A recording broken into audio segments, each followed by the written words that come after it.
the Zetas split off from the Gulf Cartel. And cartels are not really known for being an easy group to break up with. They're not gonna send you nice flowers and send you "hope you're doing well" text messages if you leave. They're gonna try and kill you.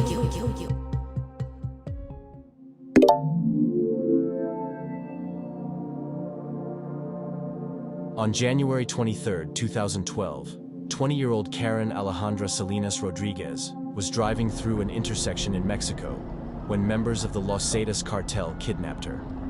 Shortly afterward, the cartel contacted Karen's family, demanding a ransom of thousands of dollars for her release. Despite the family paying the amount, the cartel did not set her free. Devastated by the lack of progress and the authorities' failure to help, Karen's mother, Miriam Rodriguez, joined an organization dedicated to searching for disappeared loved ones in Mexico. Over time, she became its leader and began her own investigation into her daughter's disappearance. 2 years after the disappearance, Karen's remains were found on an abandoned ranch. Determined to seek justice, Miriam continued her activism for missing children while taking matters into her own hands. Using disguises, such as posing as a pollster, a health worker, or an election official, she gathered crucial information about the criminals. She tracked down their names, addresses, habits, friends, hometowns, and workplaces, often visiting their homes and getting details from unsuspecting family members of the cartel members. Miriam's relentless investigation paid off. Over the next 3 years, she located and facilitated the arrests of at least 10 Los Zetas members. In one instance, she learned that one of the kidnappers, who had been working as a florist, was selling sunglasses on a bridge near the border. Disguised in a trench coat and baseball cap, Miriam confronted him. When he tried to flee, she chased him down, held a gun to his back, and restrained him until police arrived. Tragically, Miriam's courageous quest for justice made her a target. On May 10, 2017, Mexican Mother's Day, a gunman approached her outside her home and shot her 12 times, killing her at the age of 57. Her killers were never caught.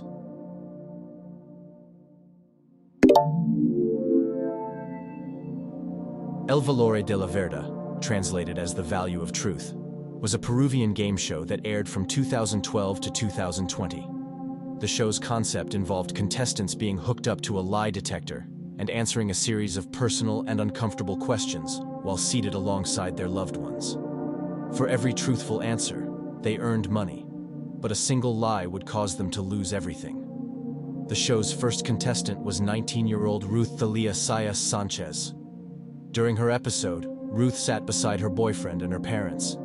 Initially, the questions were easy, and she responded truthfully. However, as the episode progressed, the questions became more invasive. One question asked if she was only with her boyfriend until someone better came along.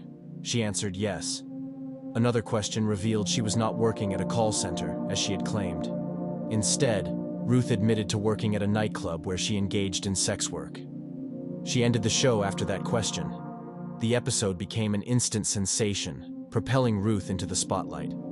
She received numerous interviews on news and talk shows, gaining the fame she had always dreamed of, but at a steep personal cost. Many family members expressed their shame, and Ruth struggled with the backlash. She even contemplated ending it all. For her boyfriend, Brian Romero, the fallout was equally harsh. He became a target of public humiliation, including an incident where a busload of high school students taunted him, forcing him to hide in a nearby store. He later accused the show of setting him up and demanded compensation for his humiliation. Tragically, just months after the episode aired, Ruth was murdered. On September 11, 2012, her parents reported her missing after she failed to return home the previous night. Her body was later discovered buried in a vacant parking lot. Brian was quickly identified as the primary suspect and taken into custody. During questioning, he confessed to breaking into Ruth's home, drugging, assaulting, and hanging her before burying her body. His motive was that he deserved compensation for the public embarrassment caused by her revelations on the show.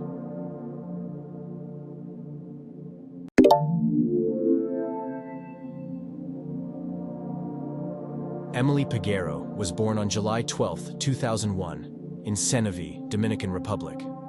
She grew up in a poor family, but lived across the street from a wealthy politician named Marlene, who had a son 3 years older than Emily named Marlon. The two became close friends, and when Emily was 15 and Marlon was 18, they began dating.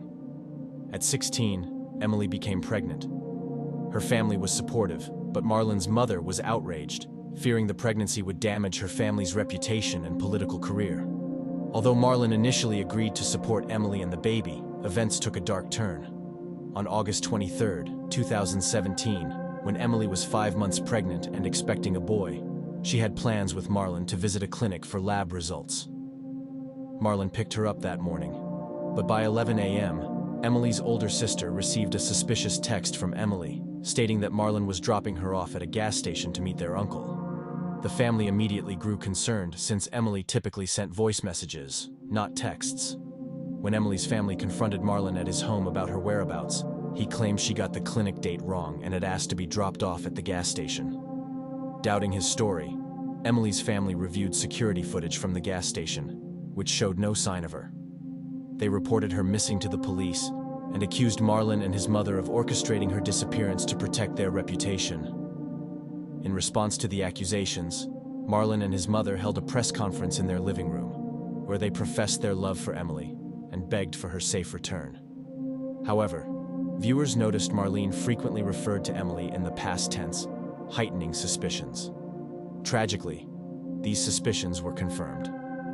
On August 26, 2017, Marlon turned himself in, and 4 days later, his mother did the same.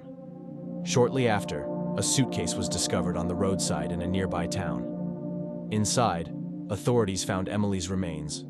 The autopsy revealed she had suffered severe trauma to her skull and abdomen, and evidence suggested her death occurred during a failed attempt to end the pregnancy. During the trial, it was revealed that Marlon had taken Emily to an empty apartment owned by his mother and forced her to consume a harmful substance. When complications arose, Emily began bleeding heavily, and she attempted to fight off Marlon. He pushed her, causing her to hit her head fatally. Surveillance footage later showed Marlon carrying her in a sack. After the incident, he called his mother, and they worked together to conceal the crime. Marlon was sentenced to 30 years in prison, while his mother received a reduced sentence of 2 years. Despite her role in the cover-up, she is now free, while Emily's family continues to mourn their unimaginable loss.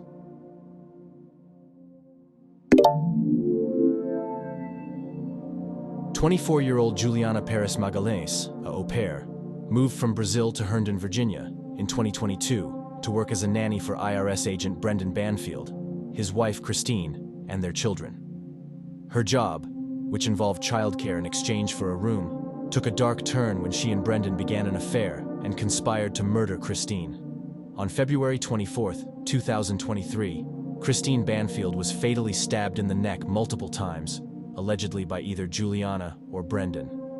Following the murder, they used a fetish website to lure 39-year-old Joseph Ryan to the house under the pretense of sex. When Ryan arrived, both Brendan and Juliana allegedly shot him in a bedroom, killing him. She then called the police, pretending to be in distress, while Brendan claimed to authorities that Ryan was an intruder who had broken into their home. However, investigators found no evidence of forced entry and were suspicious of both accounts.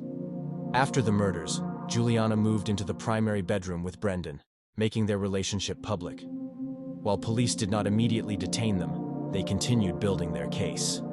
In October 2023, Juliana was arrested and charged with second-degree murder and firearm offenses. Nearly a year later, in September 2024, Brendan was indicted on aggravated murder and related charges, following the completion of forensic analysis. On October 29, 2024, Juliana accepted a plea deal, admitting to manslaughter in Ryan's death in exchange for cooperating with prosecutors against Brendan. She confessed to practicing shooting at a gun range months before the incident and acknowledged her role in the crimes. Brendan has pleaded not guilty, and his trial is set for February 2025. Juliana's sentencing is scheduled for March 21, 2025, with prosecutors planning to recommend a reduced sentence due to her cooperation.